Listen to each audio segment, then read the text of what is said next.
Olá, boa tarde, alunos do nono ano. Então, aqui é o professor Pedro e nós estamos aqui para mais uma aula de português, tá certo? Quero dizer que estou com muita saudade de vocês e esse vai ser o nosso novo formato de aula, certo? Aula por vídeo.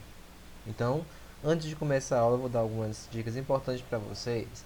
É importante que nesse momento você tire realmente para estudar, tá certo? Assista ao vídeo com muita atenção do início ao fim, tá bom?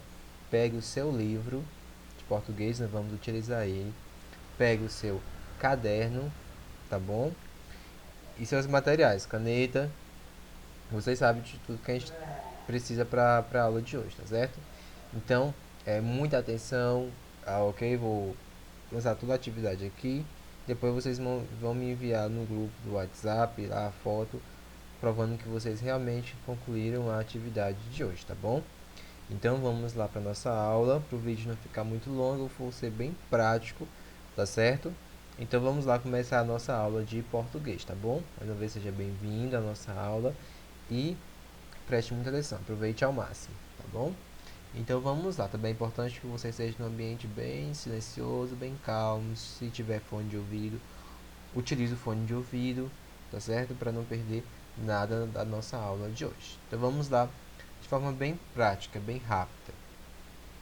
Então hoje é português, aula para vocês, no ano, segunda, 17 de agosto de 2020. Então o conteúdo da aula de hoje é como funciona uma biografia. Na aula passada nós lemos uma biografia de Uberabinha, né, conhecido como o Grande Otelo. E hoje vamos continuar a atividade sobre essa biografia. O gênero textual biografia caracteriza-se por apresentar a história de vida de uma pessoa, geralmente uma figura pública, ou seja, alguém importante, um artista, um líder político, um cientista, um esportista e etc. São relatados os principais fatos da vida do biografado, os motivos que o tornaram conhecido, as dificuldades que enfrentou e muitas vezes dados bastante conhecidos, bastante particulares que são conhecidos do público. Os fatos são geralmente apresentados em ordem cronológica, ou seja, começa do seu nascimento, da sua infância, vai para a fase adulta e termina com a sua morte. Geralmente, né, não que obrigatoriamente seja assim, mas geralmente são. Uma biografia pode ser escrita por um biógrafo, né, aquela pessoa que escreve mesmo biografia, um escritor, ou pelo próprio biografado. Nesse último caso, trata-se de uma autobiografia. Quando você mesmo escreve a sua biografia, é uma autobiografia, tá bom? Você conta mais detalhadamente. Semana passada vimos a biografia desse grande homem aqui, né? Que é o Grande Otelo. O nome é Uberabinha, tá bom? Nós vemos um trecho, não é a biografia completa. E hoje já vamos ler novamente, tá certo? Então você pega o seu livro de português, abre na página 116. Eu quero que vocês acompanhem a leitura do texto comigo, tá bom? Eu vou ler pausando, né, explicando cada tópico. Eu queria que vocês acompanhassem a leitura comigo também, para não perder nada. Então vamos lá. Uberabinha. Vou pegar aqui. Pronto. Para se ter, vou começar, tá certo? Então presta atenção. Para se ter uma ideia de quanto o Grande Otelo trabalhava na segunda metade da década de 1950, basta que se diga que em 1957 foram lançados 6 filmes com a sua participação. Então, ele só no ano foi lançado 6 filmes. Então, ele trabalhava muito, né, ó. Metida Bacana, nome do filme. Brasiliana, Baronesa Transviada, Rio, Zona Norte, De Pernas pro Ar e Com Jeito Vai. Não era somente cinema. No dia 6 de agosto daquele ano, o produtor e diretor Carlos Machado promoveu na elegante boate Night and Day, no centro do Rio, a estreia de Mister Samba, um espetáculo que focalizava a vida e a obra de Ari Barroso, que tinha Grande Otelo entre os seus protagonistas. Então, ele fazia várias coisas, né? Cinema, também fazia peças, né? Filmes. Então, o Berabinho era bem conhecido no meio artístico. Com a casa lotada de cariocas e de turistas vindos de toda a região, brasileiras e de outros países, ele dividia com Elisete Cardoso a estrela do show. A interpretação de Boneca de Piche, um dos grandes êxitos da carreira de Ari. Grande Otelo e Elisete interpretavam essa canção havia vários anos, desde o tempo em que a grande cantora, ainda desconhecida do grande público, recebia a ajuda do amigo.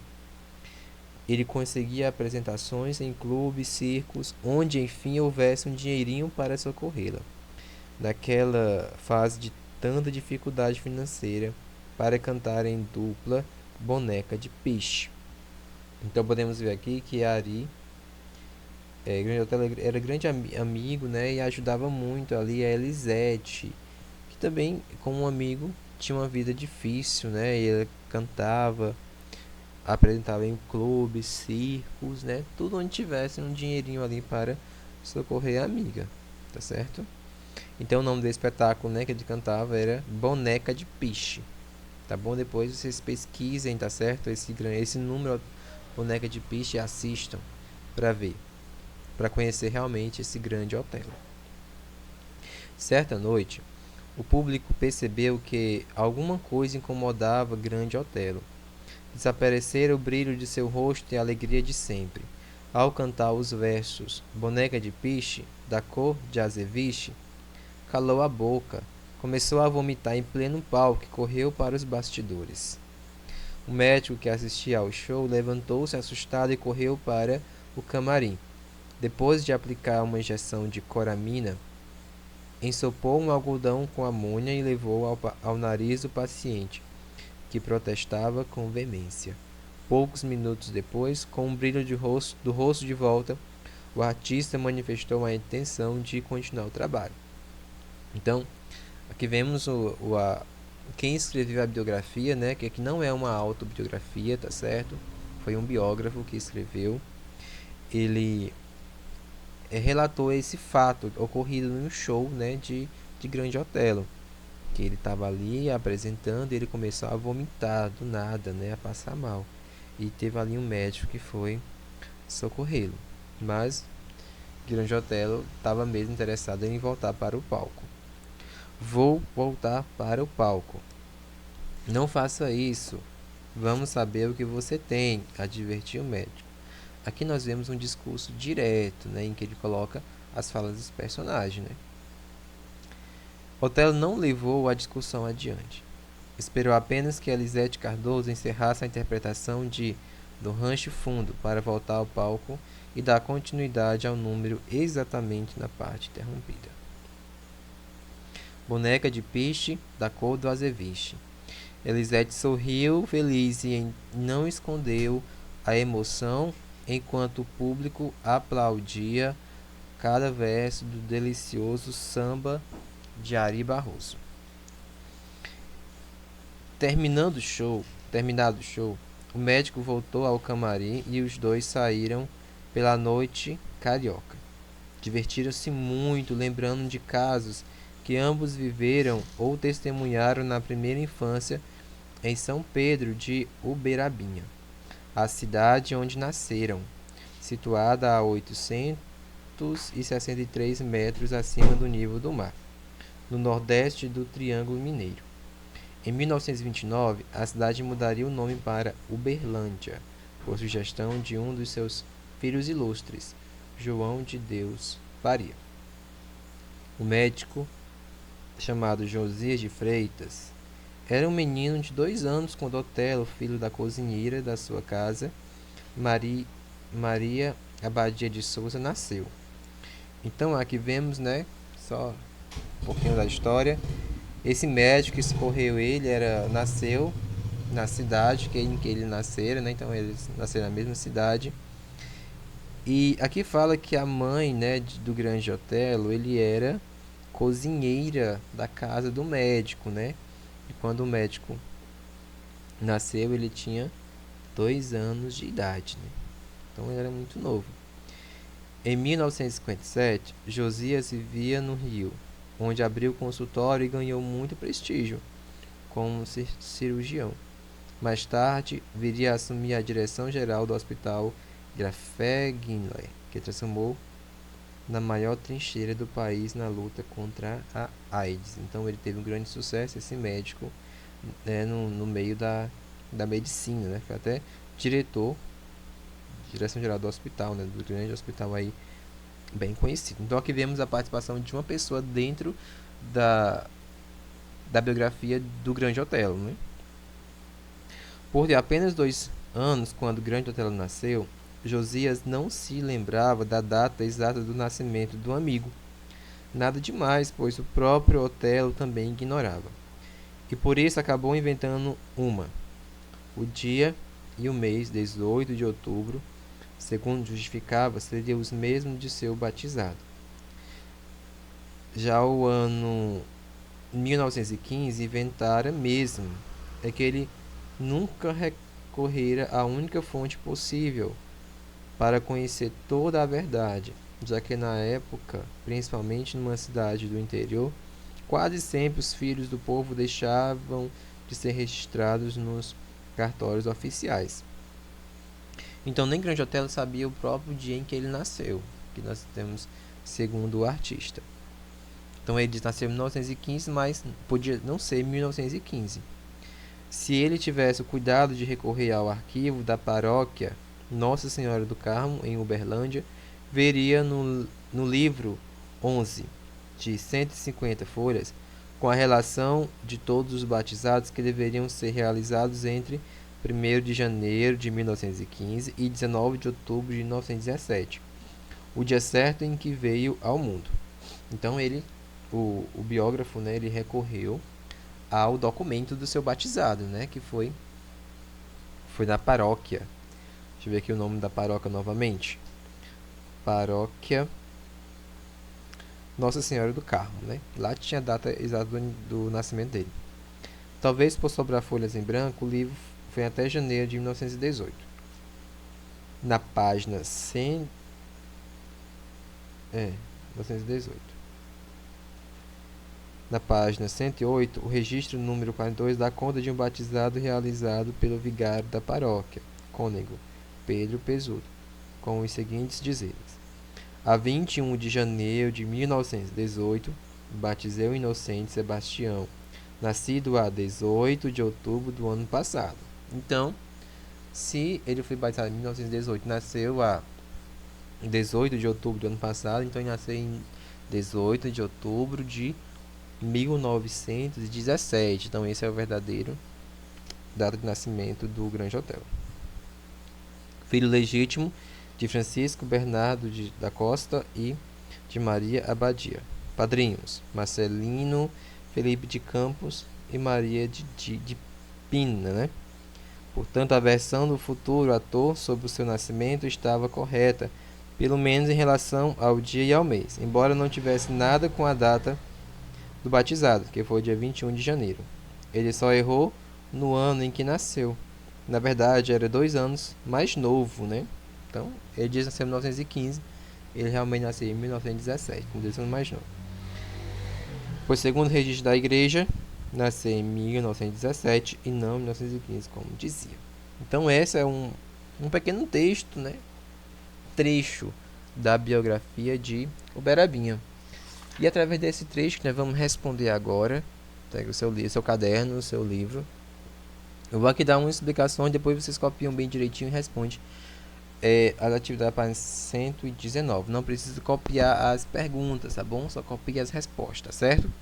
Então vamos lá, vamos começar. Preste muita atenção à minha explicação. Depois vocês vão fazendo as respostas aí no caderno de vocês. Para completar a análise do texto e refletir sobre as características do gênero biografia, responda a mais algumas questões. Então vamos responder lá. Primeira, o texto que você leu foi publicado em 2007. Nessa ocasião, quanto tempo havia decorrido desde a morte de Grande Otelo? Então, para ele, nós temos que descobrir o dia em que Otelo nasceu. Não, Otelo morreu, me desculpa. Na página 116, bem antes de começar o texto, tem lá, ó.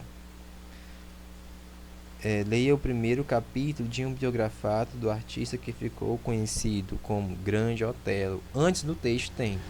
Aí tem, ó, 1915, o ano que ele nasceu, 1993, que foi o ano que ele morreu. Então é só você fazer a conta de 1993 para 2007. Dá quantos anos? Faça a conta aí, se precisa usa a calculadora ou os dedos, não sei. Tá certo? E responda aí na questão 1, a resposta correta, tá bom? 1993, que foi o ano que eu nasci, a 2007, que foi o ano que a sua biografia foi escrita. 2. Por que Grande Otelo mereceu uma biografia? Por que, pessoal, na opinião de vocês? Por que ele mereceu uma biografia? Será que ele era uma pessoa pública?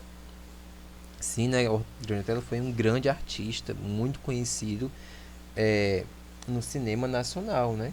Então, ele mereceu sim uma biografia por ser uma figura pública, né? Que teve um grande destaque ali na sua área.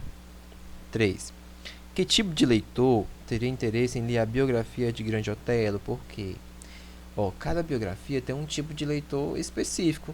Se a biografia é sobre um jogador de futebol, quem é que vai ler a biografia desse jogador de futebol? Alguém que se interessa por novela? Não, né? Alguém que se interessa por esporte. Então, quem provavelmente lê a biografia de Grande Otelo? O que vocês acham? Seria uma pessoa que se interessasse bastante pelo cinema brasileiro, né? Pela história do cinema brasileiro, pelos artistas, né? Alguém que está começando agora e quer criar alguém por quem se inspirar. Então, seria alguém interessado nas artes, né? Na música, no cinema. Tá bom? 4. Em sua opinião, essa biografia mostrou uma imagem negativa ou positiva de Grande Otelo? Essa é a minha resposta pessoal. Mas eu vou dar um pouquinho da minha opinião. Na minha opinião, ainda é uma imagem muito positiva. Eu achei esse Grande Otelo uma pessoa bastante batalhadora, que corre atrás dos seus sonhos, que ele era negro, né? Naquela época, as dificuldades para as pessoas que eram negras eram mais do que hoje. Hoje em dia é mais fácil, quase não tem mais, tem ainda, realmente tem muito preconceito ainda, mas é muito pouco. Naquela época não, né? Os negros eles não tinham grande espaço. E o Berabim estava ali quebrando esses dogmas, né? Que era negro e que fazia sucesso, que cantava bem, que atuava bem. Então, a imagem que ele passou para mim foi uma imagem bem positiva, tá bom? 5. Que estratégia o autor do biógrafo Sérgio Cabral usou para descobrir a data exata do nascimento de Grande Otelo? Então, eu expliquei para vocês, ele foi a uma fonte, né, que tinha essa informação. No caso, foi aos registros da paróquia de Nossa Senhora do Carmo, né? Lá ele encontrou lá a ficha de batizado de Grande Otelo e encontrou a data exata do seu nascimento. Então vocês coloquem aí na resposta de vocês. 6. Que outros recursos podem ser usados por um pesquisador para reunir informações sobre seu biografado? Então tem vários recursos, né? Eles podem recorrer a fazer entrevistas com amigos, familiares, aos registros, né, de televisão, assistir. No caso, Grande Otelo, vários programas devem ter sido gravados, recorrer a esses registros. Então tem inúmeros registros que eles poderiam utilizar, né, consultar reportagens e outros mais. Além de construir a imagem de uma pessoa, geralmente uma figura pública que outro conhecimento as biografias podem oferecer ao leitor. Então, a biografia também pode te dar uma noção de como era, né, naquele período histórico, por exemplo. Em 1915, como era o cinema, né, aqui, cantado, já tinha aqueles... me fugiu o nome agora, mas que a pessoa canta e atua, aqueles números artísticos, né, que a pessoa cantava. Então dá para ter mais ou menos uma ideia de como era a vida naquela época, no caso aqui, na época do século XX, né? Tá certo? Então, pessoal, então essa é a nossa aula de hoje, tá bom? Tentei ser o mais curto possível e espero que vocês respondam com certas atividades. Espero que vocês tenham gostado também desse novo modelo de aula, tá bom? Deixa aí se você gostou ou não nos comentários da nossa aula, inscreva-se no canal, tá bom? E toda semana eu estarei colocando aqui a nossa aula, ok? Então, beijos, tá certo? Boas atividades e não desistam, tá bom? Eu sei que é um período complicado, que vocês estão, às vezes, dá preguiça de fazer, mas não os deixe vencer pela preguiça. Então, pessoal, beijo grande. Tchau.